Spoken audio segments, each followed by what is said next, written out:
Mark.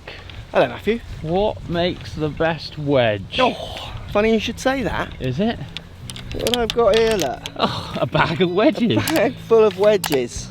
I thought we'd talk about what does make the best wedge and how someone can pick the best wedge for the game and what is the best wedge at the moment. Ooh. 2020, 2021. Subject to releases, so when you're watching this video. The best wedge should be fun. Yes.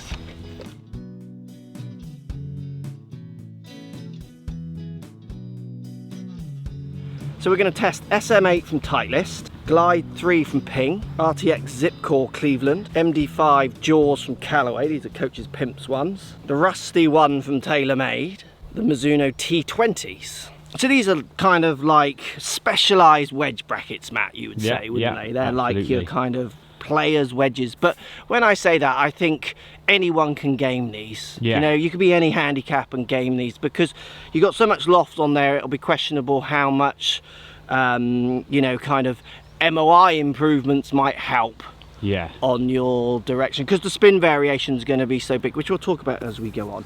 Now, when it comes to choosing the best one, it's such a tricky little question because you've got to think of the kind of variations you put into your buying process. So for me, what makes the wedge the best one is it needs to fit in with my set.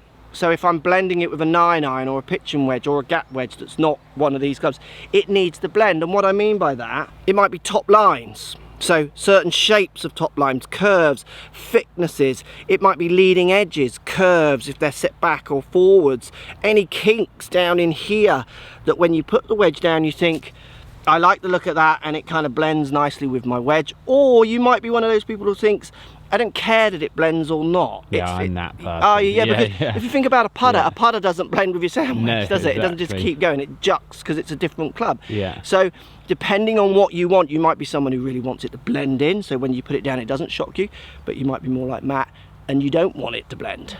So when you look at all these, you've looked down, or if you could have a look now, if you want any shape preference in there. It is quite interesting, because if you're a person that isn't brand aligned, then like a 52 might look better than one other, and then a 58 might look better than another. Like the Mizuno lower lofted ones look nice, and then the Callaway more lofted ones look better than the Mizuno. So like if you're not brand, like if you don't care about what brands you've got, like maybe mixing them up just loft, so even loft wise, changing it up. Not many people would be doing that. No, I think I might have done that actually, because I used to like the Ram wedge really round, but I didn't have it in a gap. I only had it, that was my lob.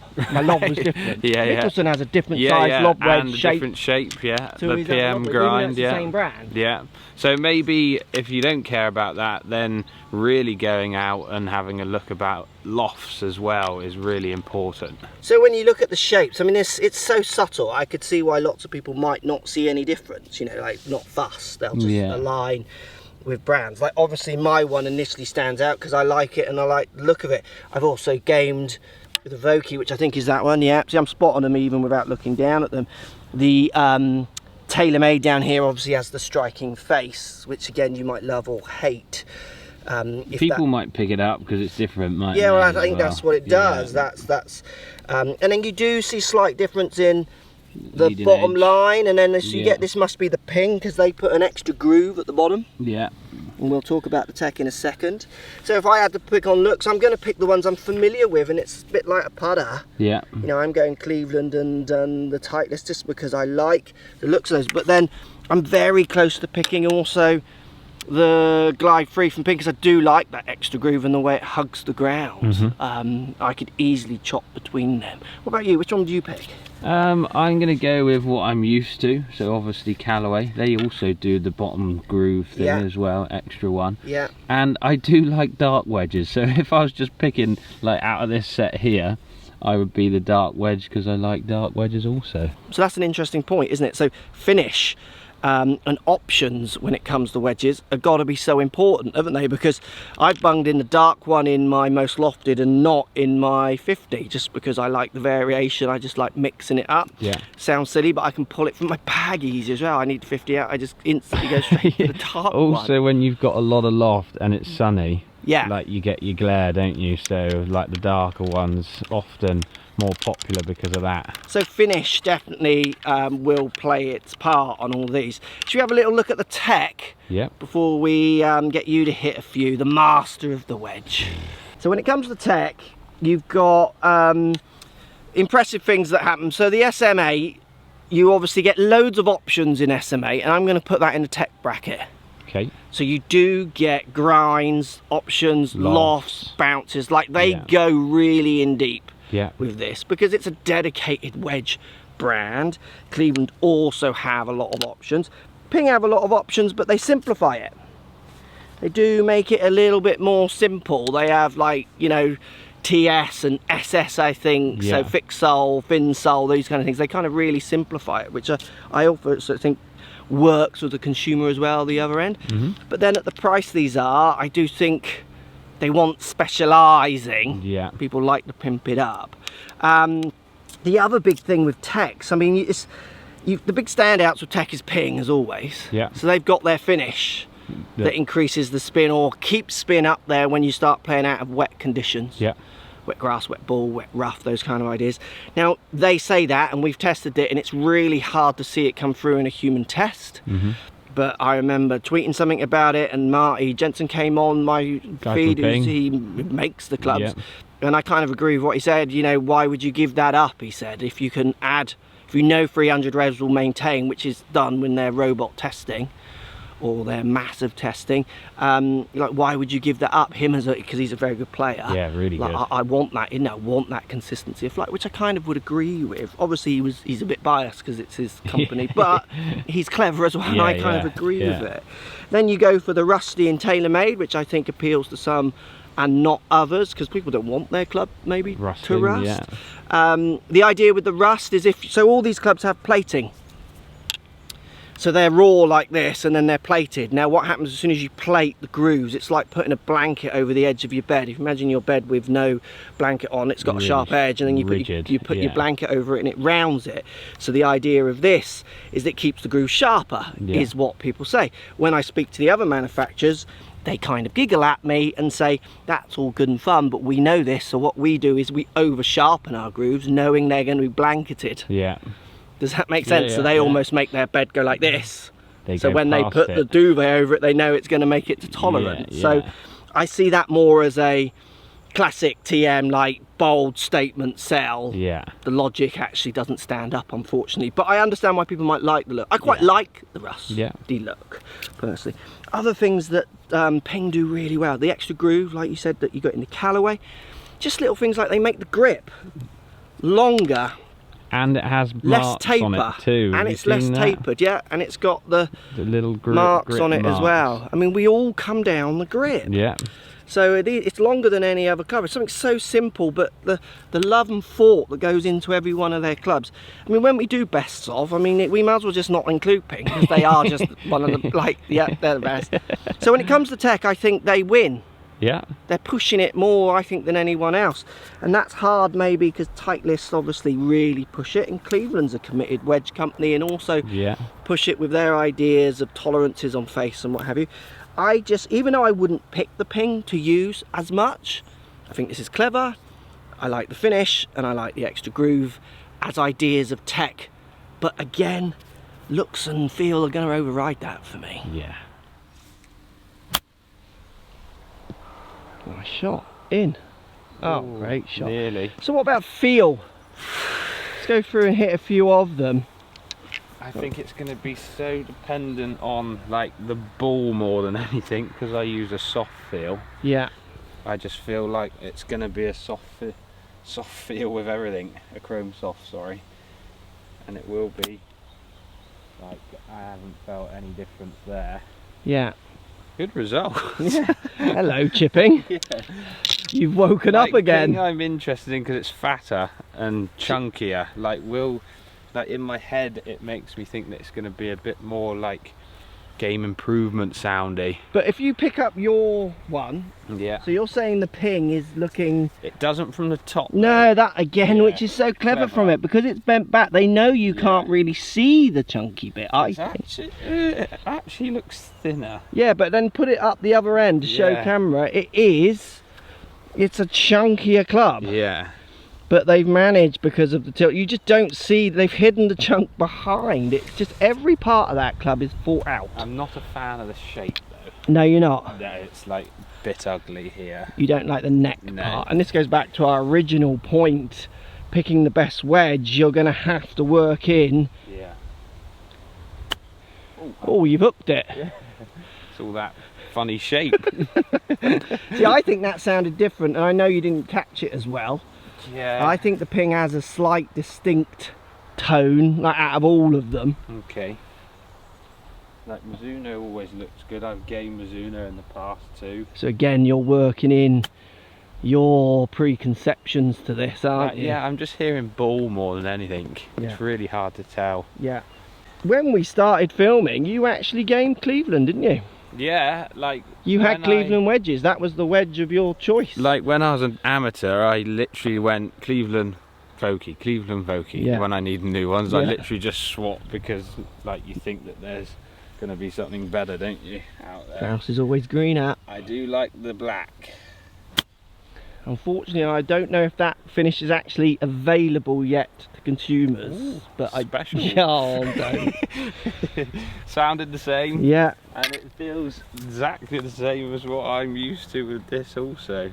But I'm well, because I use it all the time, the shape of these now is what my eye likes.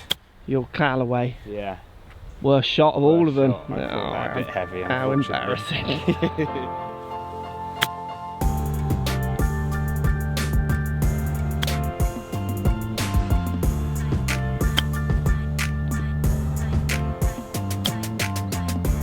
Right, finish on my Cleveland. Any difference? No. I think feel is going to be so preconception to your strike. Yeah. The sound varies from strike to strike, the condition you're in. There's not much in it. The ping is definitely the most noticeably down by the ball. Yeah. Different in its shape, and definitely by the neck hit. Yeah. I hear you. It's classic ping. It's just putting a finger up to what you expect there and saying we want it to do that. Yeah. But unfortunately that would put me slightly off it as I put it down by the ball. So again, I think like you say, you could change the feel of each of these clubs just by putting a different ball down there. I think the ball is overriding what they're doing. Yeah. It's interesting. Also, another thing that's interesting, apart from one I didn't throw far enough, I think it's an interesting dispersion. Yeah. Because I think the yellows are closer than the whites, so that means I'm now the wedge master. Thank you. Right. But just a quick one, this close one was the Callaway. Let's just move them out of the way. So price, Matt, I'm seeing no difference between, like, it's £20 between the top to bottom in these in price. Yeah, not a lot of difference, and if you can't wager with or bargain with your pro over that, then I don't know. Yeah, so I'm not choosing a difference. Yeah, I'm seeing pretty much the same on price for all of them, really. Yeah. What I think is quite interesting as well with all of them, so we're going to do some bunker shots here just to get a different variation on how they feel in different situations, and it's the variation. I think if you think about buying a wedge, that's going to give you the best wedge, because like, I mean, Titleist taught me this, and I think it's a really clever way of buying wedges. When it comes to loft and bounce, okay, so grinds, loft, bounce, their idea, which I think is really clever, put yourself in your most hated position. Let's pretend it's a bunker or bear lie or uphill lie, down lie, whatever it is. Try them different bounces, grinds, whatever lofts you need to match into from those situations, whichever one helps you the most. So let's say bunkers are your worst shot. Yeah. You might find, right, I might get a fixed sole with lots of bounce. Yeah. Because this is my worst shot, so I want my club built around that. Then go and take that club to your favourite shot and check it hasn't ruined it. And it's kind of finding that balance between fixing and not hurting. Hopefully you can fix one, it makes no difference in the other situation. Yeah. I really like that. It's clever, isn't it? Yeah, I use that in my sort of fittings and stuff if ever I'm doing it now. And I would use it in teaching, to be honest. You know, let's look at your short game. Let's put you in a really horrible place. That's awful. Let's put you in a nice place. Okay, that's not good as well. Let's start with a nice place, because I reckon you'll be in that awful place this percentage of time, where you're actually putting yourself in a nice place a lot and mucking it up. Yeah. So if you think about when it comes to options, which one wins on options, the more grinds, bounces, loft options there are, variability, you've got more chance of beating that horrible life, if you think about it. Yeah. Which is where I would choose maybe SM8. They have got a lot They of just options. give you so many, and they're changing and developing all the time. And don't think of these options as well as linear. Like, they go backwards as well. It's not a linear journey from this is not good and this is great. Yeah. Because people's styles have changed. Even in the time of me playing, people's styles of playing bunker shots have completely changed. From being square on to, we were always taught open slice across. Even on the chipping it's changed. Yeah. Little side note on the Mizuno, you've pointed it out, and I just noticed it there. They put the loft here. I don't like that. Not here, and I had to, like, what is this? You obviously get used to it, but there was a bit of searching going on. You do have to look around a bit, don't you? Like, that's a slightly duffy one, okay? And looking at the result, it's the same as the other three. Yeah. And the Mizuno has this nice thick sole with less taper on the back. It just helped me in that situation. Yeah. You know, if you get in this situation, this is like a 20-yard bunker shot and you're hopeless at it, try and build your wedge around it. And this leads me into the final option of what makes the best wedge. Well, the way you buy wedges in the hull is generally completely flawed, if you think about it. You all buy your drivers and you've got every key and shaft and option. How many of you, post in the comments down below, are able to take 4 different variations of wedges onto a chipping green, onto the course, and play from these places? It's having the option to get people in this place is where it falls down. So then the best wedge might actually come down to who offers the best fitting cart, the best fitting options with a wedge. And I'm not that skilled at that because I don't sell clubs anymore, but I know Titleist fitting carts generally, they have a wedge fitting option. I've seen different ones. Ping are obviously massive on fitting, so I hope they've got something in wedges. Maybe you tell me in the comments down below, because I honestly think the wedge company that offers the best options for the pro to give you the chance to try it in these situations, they'll sell them, won't they? Well, and it becomes the best for me, because they're like saying, we're committed to trying to help you with your wedges. We don't want it to be this add-on that it seems to have become. So here are the options. Get out there and try them, because pros can't give you a brand new wedge out the shop to test. It's wrecked within 2 shots. So pick a winner, Matt. You need to pick a winner. So price, there's no winner. Price, there's no winner. £20 I don't think is going to make much of a difference for anyone. It's not like the driver market where you can get nearly £200 difference on some that perform the same. Looks wise, least favourite maybe. Least favourite is the Ping, unfortunately. But they probably do win on tech. So but I would probably go for the most options, to be honest, and that's going to be Titleist, I would think. Yeah, for me, it's going to go. I think the Ping wins on the nuances of introducing tech that's just not out there. Yeah. That's just clever, different, new, really trying to get what Ping do, which is performance as good as possible. Of course, I was bigging that up. I was thinking, if I fin this one over the back now after that statement, it's going to be brilliant. So I fatted that one a bit on purpose. The only thing I will say about the tech on the grip is, like, I've never struggled to hold the club down as far as I need to. No, I agree with that, but I have played with people who do get onto the shaft. Yeah. So again, it's the option. I like the fact, there's 2 things. I like the fact there's less taper. Yeah. And I like the fact that you can go down. But the slight difference to that as well, when I look at it, it looks different to what I'm used to, so then there's an element of having to get used to that as well. Yeah. So I think it spins both ways. So I think Ping work on its ideas of trying to be the cleverest. Have you got a winner? Yeah, well, for me it's looks. It's like SM8.